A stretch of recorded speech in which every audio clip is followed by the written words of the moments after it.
भारत की राजनीति में भाषा, भारत की राजनीति जो है भाषा से प्रभावित होती है। जैसा कि हम सभी जानते हैं कि भारत में विभिन्नता है, ठीक है। विभिन्न भाषा बोली जाती है, कई तरह की भाषा ऐसे विश्व में किसी और देश में देखने को इतनी ज़्यादा विभिन्नता भाषा के आधार पर नहीं मिलती है, लेकिन भारत में जो है कई तरह की भाषा होती है। जैसे हो गया आपका हिंदी, बंगाली, उर्दू, पंजाबी, उड़िया, छत्तीसगढ़ी, भोजपुरी, ऐसे बहुत सारी भाषाएं हैं। तो भाषा जो है ना, भाषा से इंसान खुद को जुड़ा हुआ महसूस करता है। अपनी भाषा में चीज़ों को सुनना, बोलना उन्हें बहुत ही कंफर्टेबल फील होता है ना, एक अपनत्व होता है अपनी भाषा से, अपनी ज़मीन से, अपनी बोली से, है ना। तो यही चैप्टर जो है इसमें आप समझेंगे कि भारत की जो राजनीति है उसमें भाषा की क्या भूमिका है, ठीक है। और जैसे कि आप लोग देखते ही होंगे कि कई नेतागण जो होते हैं अपने भाषण में वो जिस क्षेत्र में वो जाते हैं अपना भाषण देने के लिए, वोट इकट्ठा करने के लिए, वो कोशिश करते हैं कि उस क्षेत्र की क्षेत्रीय भाषा में ही संबोधन करें उन्हें, ठीक है।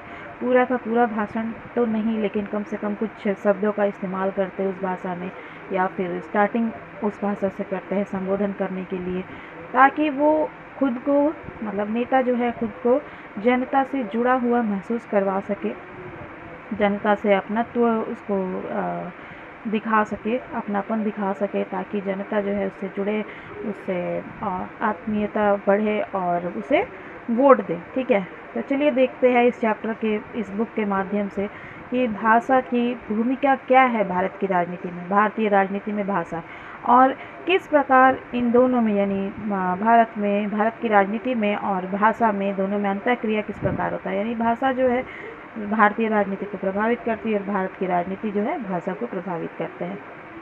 प्रोफेसर मॉरिस जोन्स लिखते हैं, क्षेत्रवाद और भाषा के सवाल भारतीय राजनीति के इतने ज्वलंत प्रश्न रहे हैं और भारत के हाल के राजनीतिक इतिहास की घटनाओं के साथ इनका इतना गहरा संबंध रहा है कि अक्सर ऐसा लगता है कि राष्ट्रीय एकता की संपूर्ण समस्या है। भारत एक बहुभाषी देश है, भारत में बहुत सारे भाषा बोली जाती है। सन 1902 की एक गणना के अनुसार भारत में 179 भाषाएं एवं 544 स्थानीय भाषाएं डायलेक्ट्स थी, और सन 1951 की जनगणना के अनुसार भारत में 771 भाषाएं एवं स्थानीय भाषाएं विद्यमान थी। 1961 और 1971 की जनगणनाओं ने मातृभाषाओं के रूप में 1652 भाषाओं की गणना की थी। यदि हम स्थानीय और क्षेत्र विशेष की भाषाओं को छोड़ भी दें तो भारत में प्रमुख रूप से संविधान द्वारा स्वीकृत प्रादेशिक भाषाओं की संख्या 22 है, ठीक है। स्थानीय और क्षेत्र विशेष की भाषाओं को यदि छोड़ भी दिया जाए तो संविधान द्वारा जो स्वीकार किया गया है प्रादेशिक भाषा, उनकी संख्या 22 है, जिनके अंतर्गत देश की लगभग 90% जनता आ जाती है। प्रारंभ में यानी शुरुआत में हमारे संविधान में 14 भाषाओं को स्वीकार किया गया, जिनके नाम इस प्रकार है। संविधान द्वारा 14 भाषा जो स्टार्टिंग में स्वीकार किया गया था वे इस प्रकार है: असमी, बंगाली, गुजराती, हिंदी, कन्नड़, कश्मीरी, मलयालम, मराठी, उड़िया, पंजाबी, तमिल, तेलुगु, संस्कृत और उर्दू, ठीक है। बाद में सिंधी भाषा को भी संविधान में शामिल कर लिया गया, अतः संख्या 15 हो गई। अगस्त 1992 में हुए 71वें संविधान संशोधन के अनुसार कोंकणी, मणिपुरी व नेपाली को और शामिल कर लिया गया, जिससे यह संख्या 18 हो गई। सन 2003 में 92वें संविधान संशोधन द्वारा बोडो, डोगरी, मैथिली और संथाली को 8वीं अनुसूची के स्थान देने से प्रादेशिक भाषाओं की संख्या 22 हो गई। भौगोलिक दृष्टि से भारत के पूर्वी तट की 4 भाषाएं तमिल, तेलुगु, उड़िया और बांग्ला, पश्चिमी तट की 4 भाषाएं मलयालम, कन्नड़, मराठी एवं गुजराती, ठेठ उत्तर में कश्मीरी एवं उत्तर पश्चिम में पंजाबी और मध्य क्षेत्र की भाषा हिंदी है। हिंदी से संबंधित राज्य है। हिंदी कहाँ कहाँ बोला जाता है? हरियाणा में, राजस्थान में, बिहार में, मध्य प्रदेश में, उत्तर प्रदेश में और हिमाचल प्रदेश में एवं केंद्र शासित दिल्ली, चंडीगढ़ आदि में हिंदी भाषा का प्रयोग होता है। उर्दू, संस्कृत तथा सिंधी भाषा से संबंधित कोई विशेष भाग नहीं है, लेकिन थोड़ी बहुत मात्रा में इनका हर जगह इस्तेमाल होता है। ठीक है। भाषागत विविधता, डाइवर्सिटी ऑफ लैंग्वेज, भाषा की विविधता यानी भाषा में जो डिफरेंस है और वैरायटीज़ जो है भारतीय समाज की विलक्षणता है। मतलब ऐसा किसी और समाज में देखने को नहीं मिलता जैसे कि भारतीय समाज में देखने को मिलता है। भारत में जो विभिन्नता है भाषा में, बहुत सारे भिन्न भिन्न भाषाएं हैं, है ना। भिन्न भिन्न क्षेत्रों की जनता भिन्न भिन्न भाषा बोलती है। इन भाषाओं में तथा इनकी लिपियों में बहुत अधिक अंतर है। उत्तर भारत का निवासी दक्षिण की भाषा नहीं समझ पाता और न ही दक्षिण का निवासी उत्तर की भाषा। एक राजस्थानी के लिए बंगाली भाषा भाषी भाषा के संदर्भ में विदेशी ही है। भाषागत विविधता कोई खराब बात नहीं है। भाषागत विविधता से एकता बढ़ाने में थोड़ी कठिनाई अवश्य होती है, लेकिन यदि एक ऐसी संपर्क भाषा हो जो विविध भाषा भाषी व्यक्तियों को एकता के सूत्र में बांधे रख सके तो इस कठिनाई का आसानी से निवारण हो सकता है। संविधान सभा में विचार विमर्श, डिस्कशन इन कॉन्स्टिट्यूएंट असेंबली। संविधान सभा में जब इस प्रश्न पर वाद विवाद हुआ कि देश की राजभाषा क्या हो, तो वहाँ बहुत सी भाषा संबंधी हठधर्मी देखी गई और उत्तेजनापूर्ण दृश्य सामने आए। ठीक है। यानी कि जब संविधान सभा में ये डिस्कस हो रहा था कि राजभाषा क्या होनी चाहिए देश की। ठीक है। राजभाषा अभी तो हिंदी है, लेकिन जब नहीं बनाया गया था हिंदी को राजभाषा, तब इस बात पर विचार विमर्श हो रहा था कि देश की जो राजभाषा है वो क्या होनी चाहिए। तो वहाँ पे बहुत से ज़िद्दी लोग थे जो उत्तेजित होकर अपना भाषा को आगे रखना चाहते थे, उसे राजभाषा बनाना चाहते थे।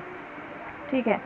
राजभाषा के रूप में किसी एक देशी भाषा को मान्यता देने की संविधान निर्माताओं की आकांक्षा राजभाषा आयोग के इन शब्दों से स्पष्ट हो जाती है। हम देश के सांस्कृतिक जीवन की यानी संविधान निर्माता जो थे ना, वे क्या चाहते थे इन शब्दों से स्पष्ट होगा जब भी मैं आपको बताने वाली हूँ। हम देश के सांस्कृतिक जीवन की अनन्यता को दृढ़ करने वाले तत्वों की अभिव्यक्ति के लिए माध्यम की खोज करते हैं। सदियों के बाद पुनः प्राप्त इस राजनीतिक एकता के साथ साथ भाषाई एकता भी हम पाना चाहते हैं। इस एकता की प्राप्ति हम अंग्रेजी भाषा का स्थानापन्न किसी देसी भाषा को बनाना चाहते हैं तथा सभी प्रादेशिक भाषाओं में हिंदी को राष्ट्रभाषा इसलिए चुना गया है कि इसके बोलने वालों की संख्या सबसे अधिक है। ठीक है। जैसे कि आप लोग को मालूम होगा कि ब्रिटेन जो है, इंग्लैंड, उन्होंने हमारे देश भारत को कब्जा कर लिया था। ठीक है। अपने अधीन रखा था, यहाँ पे शोषण किया।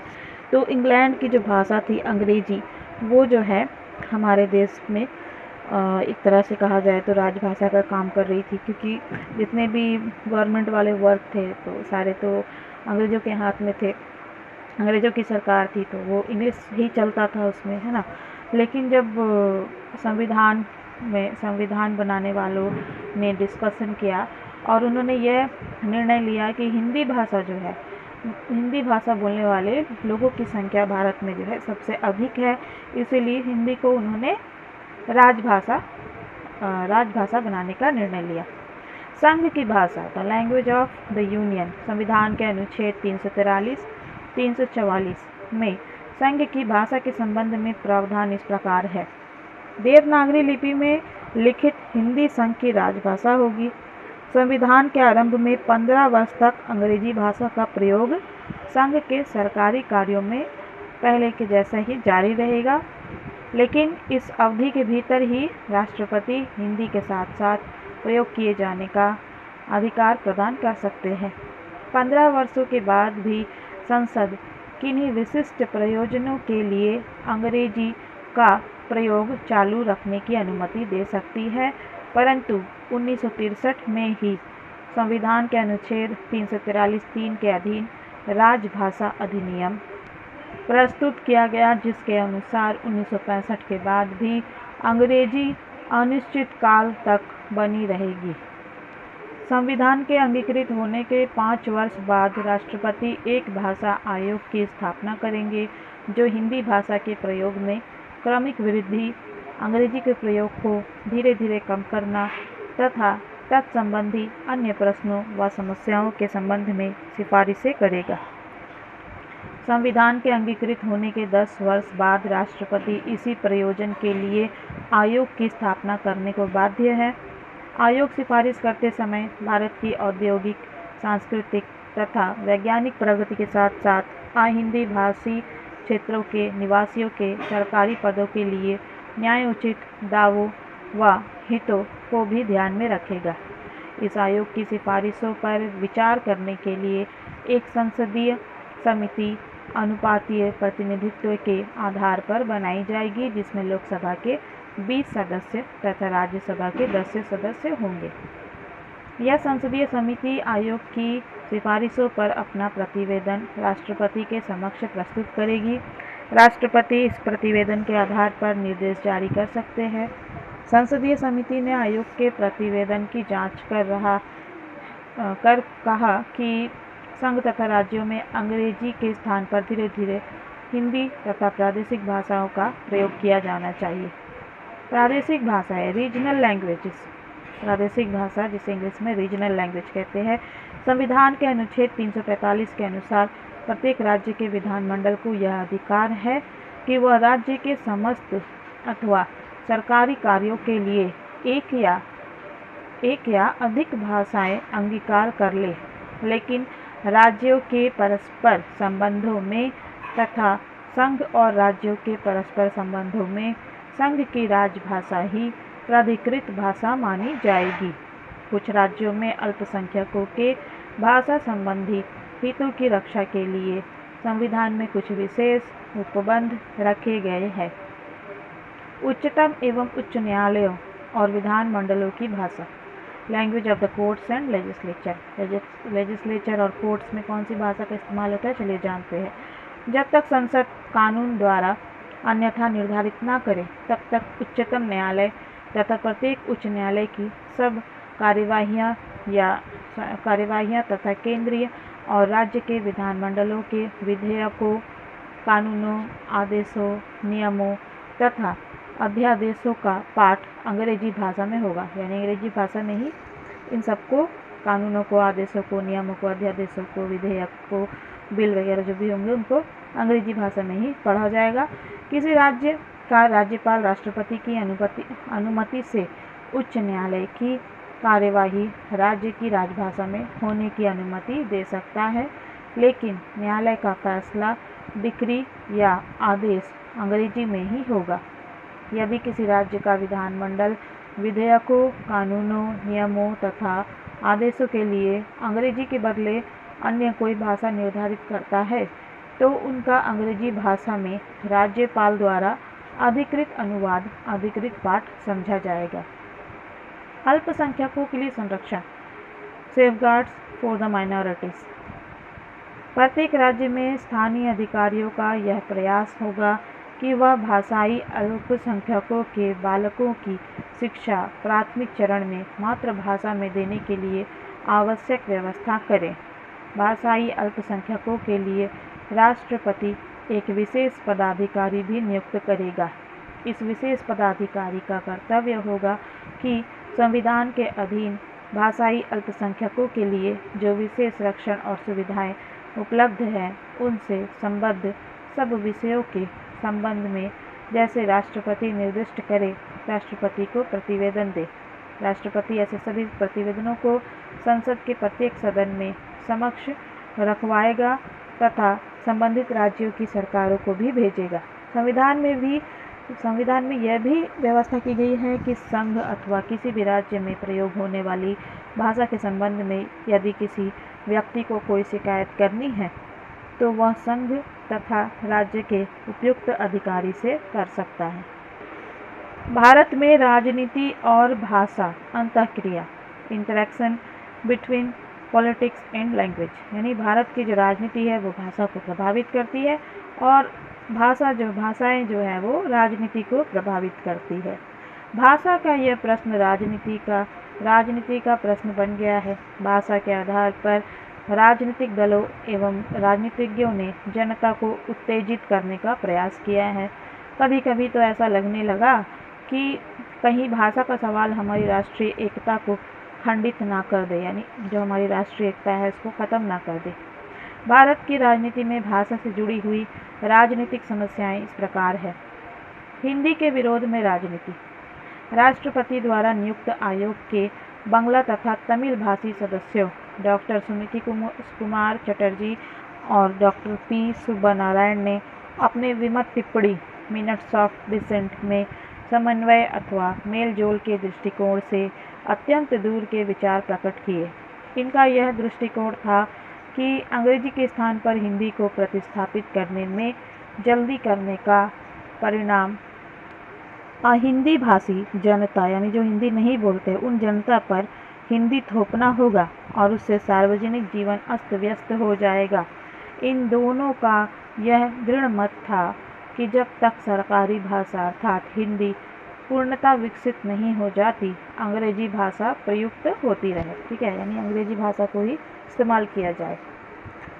भाषाई आधारों पर राज्यों का पुनर्गठन। जैसा कि आप जानते हैं, हमारे भारत में भाषा के आधार पर राज्यों का पुनर्गठन भी हुआ है। भाषावर राज्यों के पुनर्गठन की समस्या भारत में जितनी गंभीर रही है, उतनी नवोदित स्वतंत्र राष्ट्रों में संभवतः अन्यत्र यानी और कहीं नहीं रही है। स्वाधीनता के कुछ ही समय बाद, यानी स्वतंत्रता के कुछ ही समय बाद भारत में कुछ इस प्रकार की स्थिति है कि स्वाधीनता के कुछ ही समय बाद इस बात के लिए जोरदार राजनीतिक दबाव दिए जाने लगे कि भारत के राज्यों के बीच सीमाएं भाषाओं के आधार पर बनाई जाए। सन 1952 में विशेषतः तेलुगु भाषी लोगों में आंदोलन बहुत ही तीव्र हो उठा। एक प्रतिष्ठित तेलुगु नेता पोट्टी श्री रामुलु ने उन क्षेत्रों को लेकर जहां तेलुगु भाषियों का बहुमत था, एक अलग राज्य बनाने की मांग मनवाने के लिए आमरण अनशन का तरीका अपनाया। इस अनशन के परिणाम स्वरूप उनकी मृत्यु हो गई और इससे इतने जोर का हंगामा उठ खड़ा हुआ कि नेहरू जी को भाषा के आधार पर राज्य का निर्माण करने के लिए झुकना पड़ा। एक बार तेलुगु भाषा भाषियों की मांग पर सरकार के झुक जाने के बाद देश के विभिन्न भागों में उसी तरह भाषा के आधार पर राज्य बनाने की मांग बढ़ने लगी। इन मांगों की, यानी कि भाषा के आधार पर अलग राज्य बनाने की जो मांग थी, उसकी जांच पड़ताल करने और नए राज्यों की सीमाएं निर्धारित करने के लिए राज्य पुनर्गठन आयोग नियुक्त किया गया। राज्य पुनर्गठन आयोग के आधार पर राज्यों का पुनर्गठन करने के बाद भी बम्बई के नए राज्य में भाषा के प्रश्न को लेकर हमेशा असंतोष बना रहा। अतः सन 1960 में इसे दो राज्यों गुजरात और महाराष्ट्र 1960 में बम्बई को दो राज्यों गुजरात और महाराष्ट्र में बांटना पड़ा। आगे चलकर 1966 में पंजाब को भाषा के आधार पर ही हरियाणा और पंजाब में विभाजित करना पड़ा, यानी अलग अलग करना पड़ा। इस तरह के अलगाव के लिए सिखों द्वारा बहुत ज़ोरदार आंदोलन चलाया गया। मास्टर तारा सिंह ने कहा कि यह प्रांत केवल भाषा पर आधारित होगा और इसे पंजाबी सूबा नाम दिया जा सकेगा। भाषाई राज्यों के विवाद। भाषा के आधार पर राज्यों का पुनर्गठन करने से राज्यों में राजनीतिक विवाद अत्यंत उग्र हो गए। ऐसी समस्या चंडीगढ़ में उत्पन्न हो गई। इस प्रकार की समस्या महाराष्ट्र और कर्नाटक की सीमा पर बेलगांव व अन्य क्षेत्रों के विवाद के रूप में चली। महाराष्ट्र सरकार बेलगांव नगर पर अपना अधिकार जमाना चाहती थी, क्योंकि 1961 की जनगणना के अनुसार यहाँ मराठी भाषी लोगों की संख्या 51.2% थी। इसके विपरीत कर्नाटक सरकार का दावा था कि इस नगर में सभी भाषाओं और जातियों के लोग रहते हैं और कुछ बहुमत मराठी भाषाओं का था, वह भी अब समाप्त हो गया है।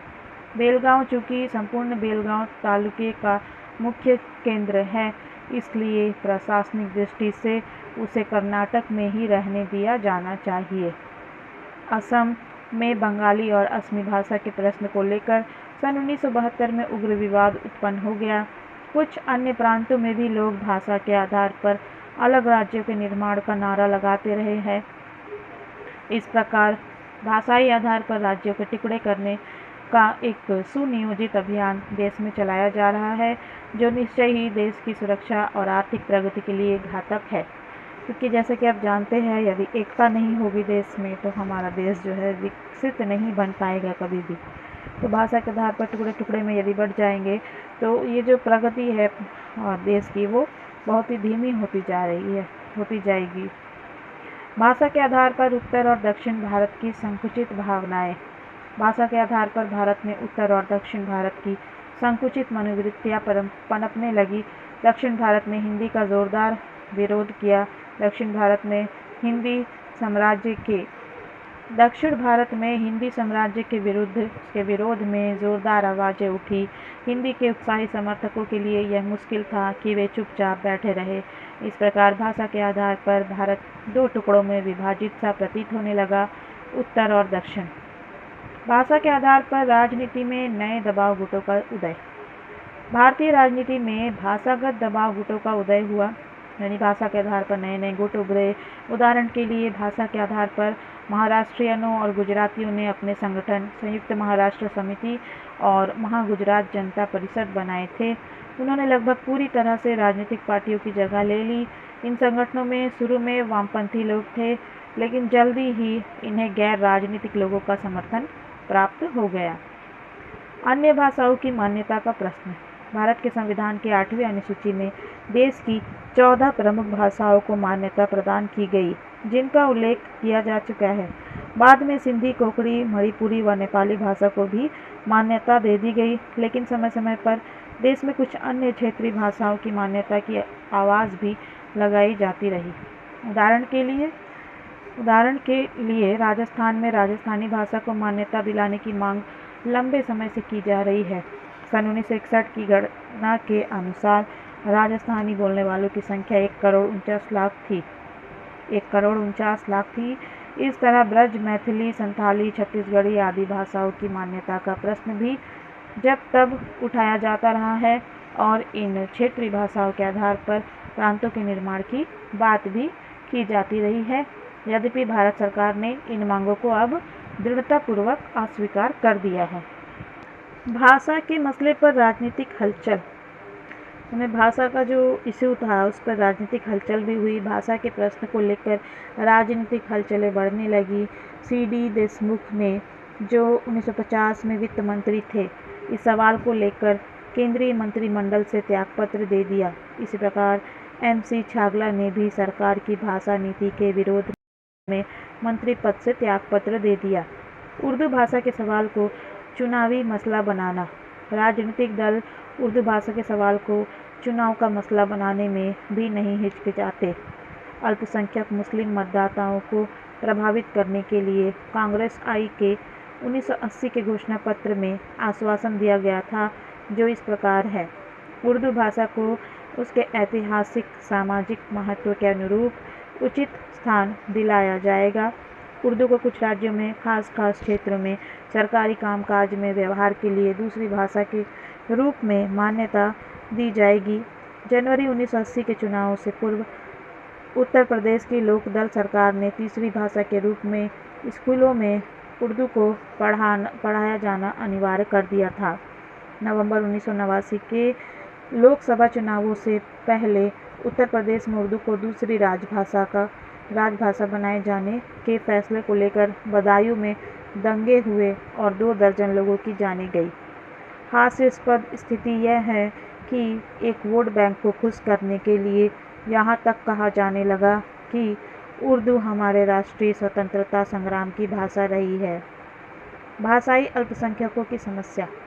नए भाषाई राज्यों के निर्माण के बाद भी भाषाई अल्पसंख्यकों की समस्या बनी हुई है, जो शासन से अनेक प्रकार के संरक्षणों की मांग कर रहे हैं।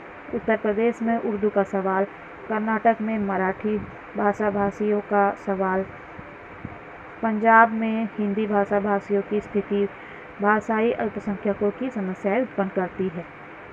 ठीक है। कर्नाटक में बसे मलयालियों की और तमिलों में अब असुरक्षा की भावना पैर जमाने लगी है। कन्नड़ी गांवों का गुस्सा धीरे धीरे सुलग रहा है और 1982 के हिंसक आंदोलन तो जैसे ज्वालामुखी फट ही पड़ा।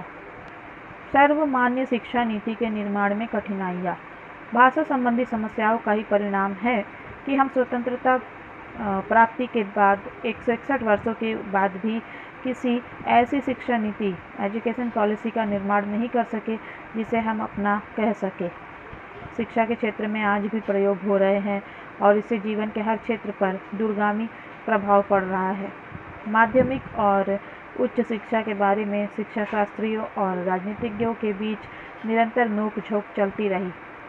कई फॉर्मूले आते और खंडित होते रहे, यानी कई फॉर्मूले आए और वो ख़त्म भी हो गए, ठीक है, आए और खंडित होते रहे। सरकार फूक फूक कर कदम रखती हुई 3 भाषा फॉर्मूले तक पहुंची। इसका मतलब यह था कि हिंदी भाषी क्षेत्र में माध्यमिक शिक्षा के किसी स्तर पर क्षेत्रीय भाषा के अलावा कोई अन्य भारतीय भाषा भी पढ़ाई जाएगी। हिंदी भाषा क्षेत्र में माध्यमिक शिक्षा के किसी स्तर पर क्षेत्रीय भाषा के अलावा कोई अन्य भारतीय भाषा भी पढ़ाई जाएगी। इस प्रकार 2 भाषाएं हो जाएंगी, तीसरी भाषा अंग्रेजी या अन्य कोई विदेशी भाषा होगी। इस प्रकार माध्यमिक स्तर पूरा होते होते 3 भाषाएं आ जाएंगी। शुरू में उत्तर भारत के कुछ भागों में इसका पालन नहीं किया गया। यहाँ तमिल या ऐसी कोई भाषा पढ़ाने के बजाय संस्कृत भाषा को लिया गया। लेकिन जब 1967 से मद्रास में हिंदी के कट्टर विरोधी द्रविड़ मुनेत्र कड़गम की सरकार बन गई तो सबसे पहला काम यह किया गया कि द्वितीय भाषा के रूप में हिंदी की पढ़ाई रोक दी। मद्रास विधानसभा के प्रस्ताव में प्रावधान था कि मद्रास राज्य के विद्यार्थियों में केवल अंग्रेजी व तमिल भाषाएं पढ़ाई जाएंगी तथा हिंदी को पाठ्यक्रम से बिल्कुल निकाल दिया जाए। भाषाई आधार पर राजनीतिक आंदोलन। सरकार की भाषा नीति से हिंदी के समर्थकों एवं विरोधियों दोनों में ही बड़ा रोष फैला। यानी कि सरकार का जो फैसला था हिंदी को राजभाषा बनाना, तो इसमें जो हिंदी भाषा बोलने वाले थे और जो हिंदी भाषा नहीं बोलने वाले थे, ठीक है, इन दोनों के बीच में बहुत ही मतभेद बढ़ गया। पहले उत्तरी राज्यों जैसे कि उत्तर प्रदेश, बिहार, मध्य प्रदेश, राजस्थान और महाराष्ट्र में अंग्रेजी विरोधी प्रदर्शन व उपद्रव हुए और भीड़ में, जिसमें अधिकतर छात्र होते थे, अराजकता एवं हिंसापूर्ण कृत्य किए। दिसंबर 1967 में मद्रास राज्य में छात्रों ने हिंदी विरोधी आंदोलन आरंभ किए जो शीघ्र ही आंध्र और मैसूर तक जा पहुँचे। स्थानीयता की संकीर्ण भावना का उदय। भाषागत राजनीति के परिणाम स्वरूप धरती के पुत्रों को ही the sons of the soils अर्थात केवल उन्हीं लोगों को जो प्रादेशिक भाषा बोलते हैं सरकारी व गैर सरकारी पदों पर नियुक्त कर देना चाहिए धारणा का प्रचलन हुआ। महाराष्ट्र में शिवसेना ने केरल एवं कर्नाटक वासियों को इसलिए तंग किया और उनके साथ मारपीट की थी कि केरल वासियों की भाषा मलयालम तथा कर्नाटक वालों की भाषा कन्नड़ थी। निष्कर्ष स्वरूप यह कहा जा सकता है कि भाषा विषयक तनावों ने, यानी भाषा के आधार पर जो भी तनाव हुए, उन्होंने भारत की राष्ट्रीय एकता को बहुत अधिक प्रभावित किया है, क्योंकि भारत के भीतर जितने भी अलग अलग भाषा के लोग जो है आपस में ही इनमें विरोध पैदा हुआ है, तो ये एकता को बहुत ही प्रभावित हुआ, बुरी तरह से प्रभावित किया।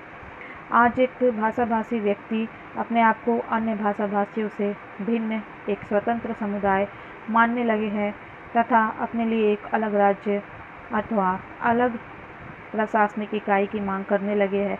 अनेक अवसरों पर राजनीतिक दलों ने भाषाई समस्या से राजनीतिक लाभ उठाने के प्रयत्न किए हैं और वर्तमान समय में भी इस प्रकार की प्रवृत्ति जारी है। प्रत्येक चुनाव में राजनीतिक दल और उनके नेताओं द्वारा दक्षिण के लोगों को आश्वासन दिया जाता है कि जब तक वे ना चाहे तब तक समस्त भारत में हिंदी को राजभाषा के रूप में नहीं अपनाया जाएगा। अल्पसंख्यक वर्ग के मत प्राप्त करने के लिए किन्हीं राज्यों में उर्दू को दूसरी भाषा और किन्हीं राज्यों में तीसरी भाषा के रूप में अपनाने की बात कही जाती है। वर्तमान शासक दल इस प्रकार के आश्वासन देने में किसी अन्य दल से पीछे नहीं है। ये आश्वासन तात्कालिक राजनीतिक लाभ भले ही प्रदान करते हो, इन्होंने भाषा समस्या को सुलझाने के बजाय उसमें जटिलता उत्पन्न करने का ही कार्य किया है।